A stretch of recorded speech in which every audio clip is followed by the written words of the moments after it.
The rain had just stopped. Fog crept between the towering trees, frozen in silence. Then, a crack. A branch snaps in the distance. Silence. Then again, closer. Unit 17 reporting. I've entered the forest perimeter, pursuing suspect northeast. Lieutenant Arga's voice echoed through the static. He had just crossed the edge of the village, chasing a thief who fled with a strange iron box, stolen from the home of an old shaman.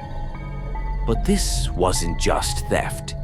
It was the third time this month, and each time 2 things were left behind: strands of long black hair and the sickly sweet scent of jasmine, rain-soaked soil, footprints, one set large, and another small, barefoot, feminine. But they didn't begin together.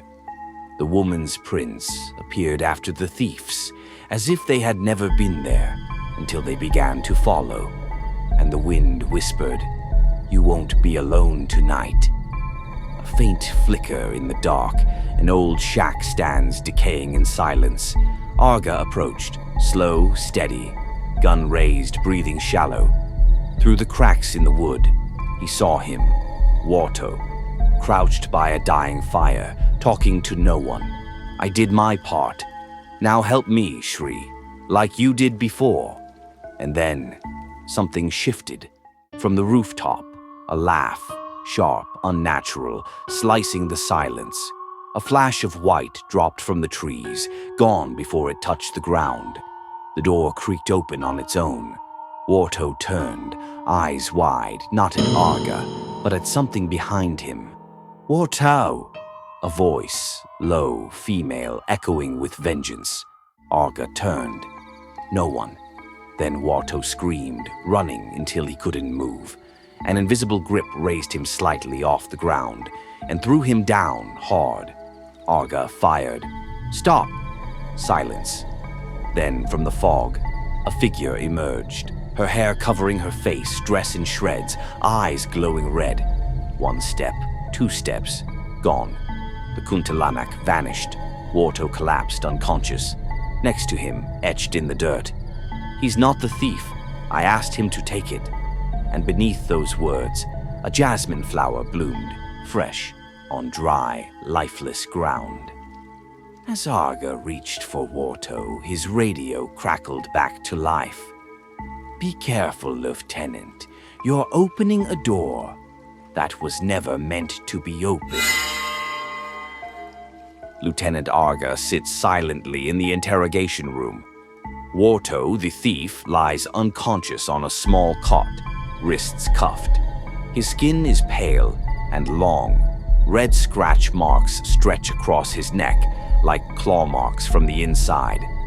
Sergeant Joni walks in holding a forensic report. "This doesn't make sense, Lieutenant. It looks like he was strangled from the inside." Arga stares through the 2-way mirror. He wasn't alone in that forest. Warto stirs awake, his eyes filled with terror. His body trembles as he mumbles, "Shri, she's angry. She knows I lied, but I had to. She asked me to." "Who's Shri?" Arga presses. "My wife. She died in a fire 7 years ago." Suddenly, the lights flicker. A dusty radio in the corner crackles to life, repeating one phrase. "Don't lie again, Warto." Determined, Arga returns to the forest, this time with Sergeant Joni. They bring cameras and an audio recorder. Something unfinished lingers in the trees. Deep in the woods, they stumble upon twisted roots from an ancient tree, shaped like fingers clawing at the earth. Tucked between them lies a charred wedding necklace. As night falls, they set up camp. Through the audio recorder, they capture faint whispers, soft and ancient, speaking in old Javanese. The camera briefly flickers, catching a woman's figure standing behind Arga, though no one was there at the time. In the whispers, a female voice says, "Open the casket, and the truth will be buried with you." Back at the station, Arga unlocks the iron box Warto had stolen. Inside, he finds soaking wet strands of long black hair, a burnt photo of Warto and Shri, and a handwritten note. "Forgive me. I couldn't live without you, but I couldn't die alone either." Suddenly, the hair begins to move, gently writhing like something alive. That night, Arga dreams. The forest is bleeding. The trees cry. He walks toward a giant grave. Inside, Shri's body lies, torn to pieces. Her head turns and speaks. "Ask him, who really burned me alive." The next morning, Arga visits Warto again, only to find him unconscious once more. On the wall behind him, words appear in fresh blood, though no one had entered. "You wear a badge, but you couldn't save her. You only helped her die faster." In the heart of Rengasdengklok's cursed forest, Lieutenant Arga returned, this time not with a weapon, but with guilt and a shovel. Beneath the twisted old tree, he dug. The rain poured like judgment from the sky, and then his shovel hit wood, a coffin. When he opened it, there were two bodies inside, Siri and a child. The child's face looked exactly like his. 7 years ago, Arga was stationed in this village.